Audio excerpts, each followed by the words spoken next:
You know, for a long time, a company's relationship with nature was kind of tucked away in the sustainability report, something nice to mention once a year. Well, that era is completely over. Today, your company's reliance on a healthy planet is one of the most critical and, honestly, most overlooked business risks out there. So let's break down exactly why and what you can actually do about it.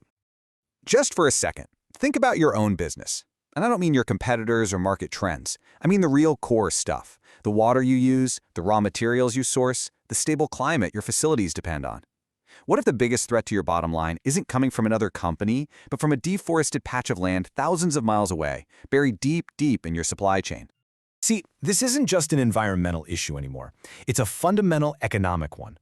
The slow, steady degradation of nature, we're talking everything from deforestation to water scarcity, is creating very real, very material risks for businesses, for financial institutions, and yeah, for entire economies. So this is the crucial idea we need to get our heads around. The Task Force on Nature-Related Financial Disclosures, or TNFD for short, defines these nature-related risks as the bad stuff that can happen to your organization because of how you both rely on and affect the natural world. It's really a two-way street, what you take from nature and what you do to it. Okay, so how on earth do you even start to tackle something as massive as nature risk? It feels huge, right? Well, the key is to stop thinking so vaguely. The TNFD framework gives us a fantastic lens to break it all down into clear, manageable pieces. On one hand, you've got physical risks. Think of a sudden wildfire that wipes out a key supplier, or a slow-moving disaster like drought that slowly drains the water table your factory relies on. Then, on the other hand, you have transition risks. This is all about how the world reacts to nature laws.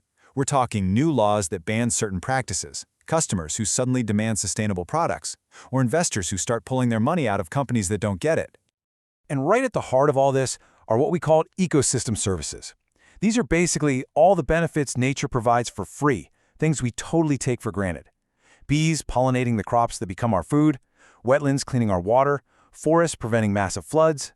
When these services start to fail, businesses are the ones left picking up the tab, and trust me, it can be a really steep one.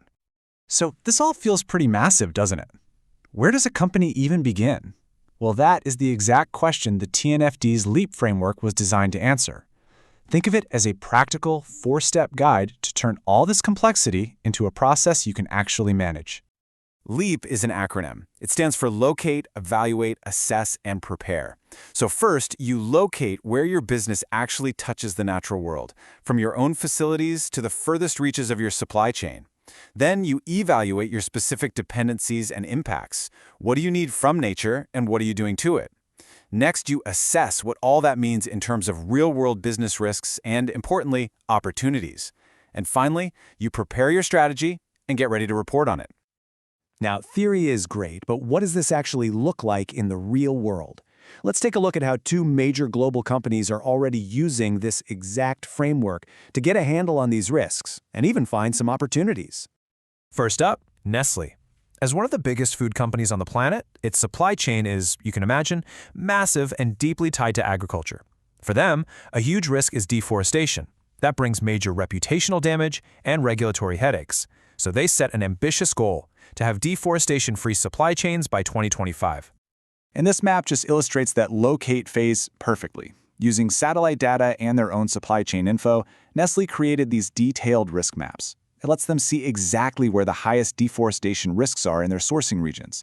They're not guessing anymore, they are using data to see their exposure and focus their efforts where it matters most. All right, now let's switch gears from land to water. Take Kirin, the Japanese beverage giant. Their entire business depends on water and crops that need a lot of water, like barley. So for them, water scarcity isn't some distant environmental problem. It's a direct threat to their ability to stay in business. They used the LEAP approach to find out just how big that threat was. And this is where it gets really powerful. Kirin didn't just make a map of water-stressed areas. They actually modeled how that stress could impact barley harvests. And then, and this is the genius part, they translated that directly into a potential hit to their revenue. Suddenly, a physical risk has a dollar sign next to it. That is how you get nature on the agenda in the boardroom. So, these case studies show that the leading companies are already making their move. This is no longer some nice-to-have. Understanding your company's relationship with nature is becoming absolutely essential for building a resilient, future-proof business. And listen, here's the kicker. For anyone still sitting on the fence, what's voluntary today is going to be mandatory tomorrow. Regulations like the EU's new Corporate Sustainability Reporting Directive are just the start. Very soon, thousands of companies are going to be legally required to disclose these nature-related risks. Getting ahead of the curve isn't just smart, it's necessary preparation. But this whole thing isn't just about playing defense and avoiding risk. The real endgame here is to become nature positive. Now, this is a huge shift in thinking. It's moving beyond just doing less harm and getting into actively restoring and regenerating the very ecosystems your business depends on. This is where you turn risk management into a real strategic opportunity. So let's quickly recap the most important takeaways. First, nature is a core financial and operational risk, period.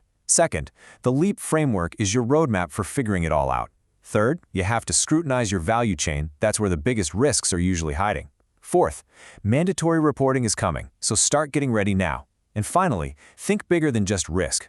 Aim to become nature positive, to build real, lasting resilience. And that brings us to the final question, and it's one I want you to take back to your own organization. Every single business relies on nature in some way. So the question isn't if you'll be impacted anymore, it's how you'll be impacted and whether you are truly ready for what's coming next. If you found this breakdown helpful, please do us a favor and like, share, and subscribe. We're going to be doing a lot more deep dives into the huge economic and environmental shifts that are shaping our world. Thanks for tuning in.